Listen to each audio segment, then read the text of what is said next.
So, you've read the title, which is why you've clicked on this lovely video, where yes, as stated, the whole point of this video is to discuss about some of the good investment to make on your account. And I've seen so many of you asking the question regarding whether you should be pooling for a C1 Furina or more constellations, or investing into an entirely new character, which is Xilonen. Mizuki is basically here and Furina is coming back soon, so if you're planning to swipe for pooling, then don't forget to check out Loot Bar. If you know me, I've been recommending you guys Loot Bar before, since you can always save almost a 20% on all of your top-ups. With over 100,000 orders and so many good reviews at this point, you can be sure that Loot Bar is trustworthy. Here you can see my order receipts of all of my top-ups that I have done. So guys, be sure to check out Loot Bar through the link in my description, as it can be a great way for you to save your money, especially if you are topping up a large amount. Now, on surface, the most likely answer would always be yes, investing into Xilonen will be better as you're getting a new very good character. But actually, it will depend on your account, where it's especially important for those of you who are more free-to-play friendly. You can't go for too many pools and you're pretty much a fan of our Fontaine idol Furina. Now, since we're on the topic of a Xilonen discussion, let's have a bit of a refresher about her and why she is so good. First off, she's one of a few characters in the game that has access to resistant shred within her kit, though in this case, it's only for Geo, Hydro, Pyro, Electro and Cryo, but it's already for the majority of the element in the game. So with the rarity of the shredding that she has, that definitely made her stand out. But moreover, Natlan has access to one of the best support artifact sets out there, which is the Cinder City set, which Xilonen can make full use of to provide your team member a whopping 40% damage buff. And that's not all, she has the ability to heal your team as well, which is also one of the more important things, because if you're looking into it, all team needs healer. And yes, we have a bunch of them, but not all healers has access to amazing buff capability for your team as well, which is one of the reasons why Bennett haven't gotten any rest since 1.0. Also, a huge factor of consideration is that she's a free-to-play friendly character. Yes! Hell yeah! With almost no build requirement, you just need the Cinder City set on her, then maybe an energy recharge stance for consistent burst, though that can already be made up if you've got a Favonius sword for her. Therefore, you just pretty much max out her talent level and your team is good to go, which is why Xilonen is known to be one of the best support release we've gotten in the game for a very long time. Now, Furina, as we've known, is a very good character, even if she is at a C0 level, since she has the ability to buff your team for a 75 damage increase with very high sub DPS capability, enough hydro application and a bit of healing for your team, though obviously don't rely too much on it, as still if you want sufficient healing from her, you want to have her in her own healing mode. However, as I've talked about this quite a number of times before, Furina technically isn't complete at a C0.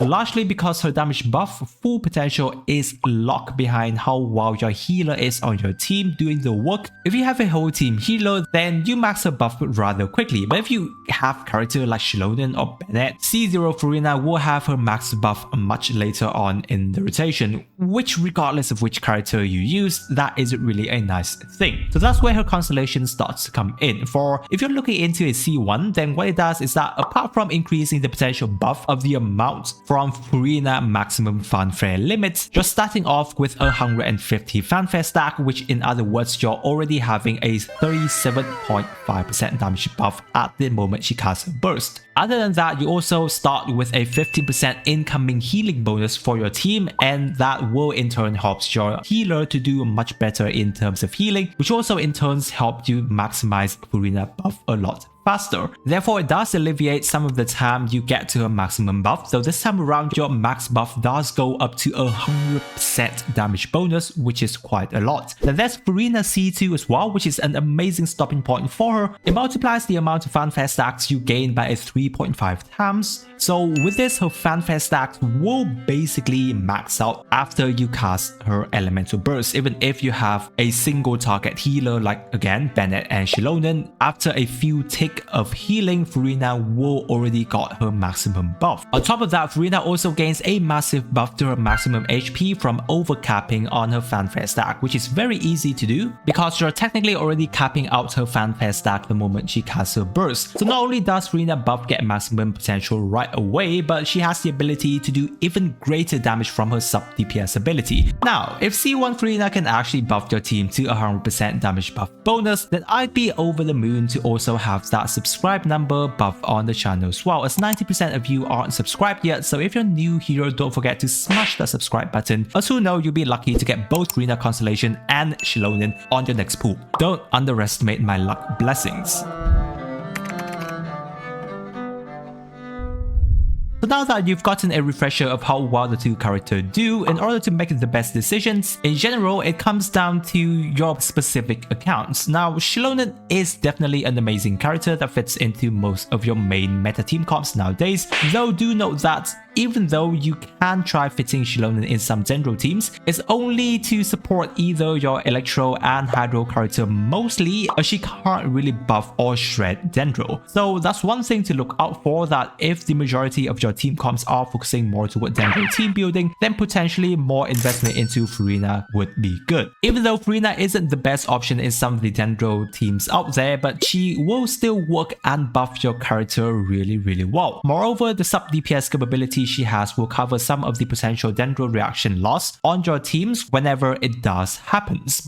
Yeah, boy. But obviously that isn't just Dendro team cases, right? Again, Furina isn't technically the best option in some of the other meta teams DPS comps, but if you're somebody who's focusing on characters such as, Novelet, Utao, Navia, Claran, Mulani and Nilu for example, then Furina is definitely an amazing teammate, and getting more for Constellation would be a noticeable difference. Nevertheless, do keep in mind also is that currently it's more of a Natlan meta, where DPS character from Natlan would prefer Natlan support due to some of the unique regional capabilities, especially on our recent Archon Mavuiga, right? So Xilonen will be a great pick if the majority of your team comps are more focusing towards that. But, and there's a big but here, is will Xilonen be a needed if you actually have Kazuha?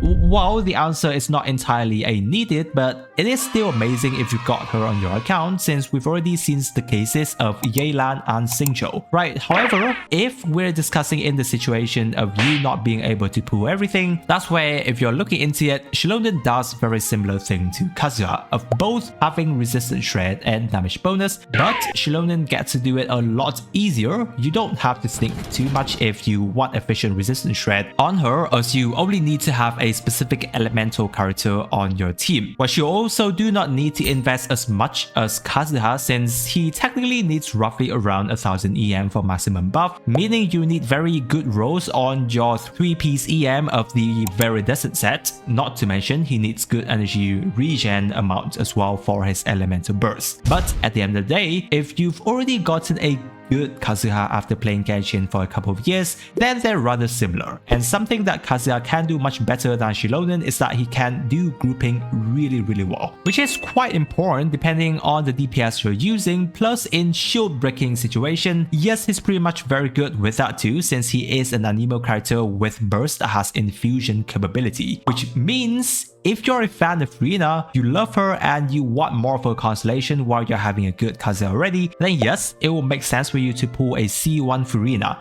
Though overall C1 Furina isn't as good as Xilonen as a whole new character, but one of the things that it does better is that it moves you closer to a C2 Furina. In which case, if you've got yourself a C2 Furina, then it is pretty much already better than Xilonen in many cases in terms of buffing and especially sub DPS damage for your team.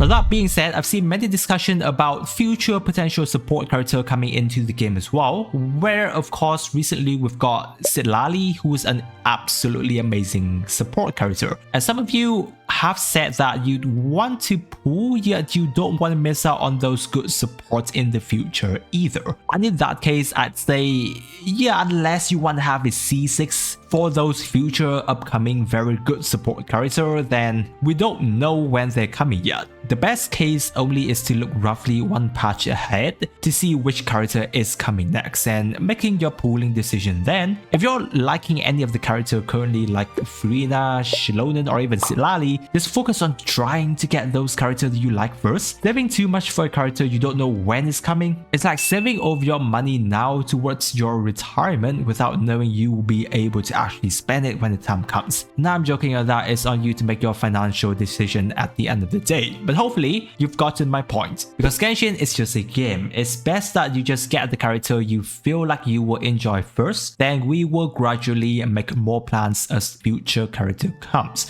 which is why we're having these type of video to helping you out. Right, so hopefully the video have been helpful guys. If you do have any questions, feel free to leave it down in the comment section, as I or some lovely other Genshin player will always try to get to you there. Now we're trying to save up for the character that you want to pull, especially, you know, Constellation Furina or Xilonen that's coming in the future. Don't forget to check out Loot Bar, as I'm sure they will be able to help you out in some ways. I really appreciate you guys sticking with me to this part of the video. Don't forget to subscribe to the channel if you're new. With that, I wish you a super day and I will catch you on my next video.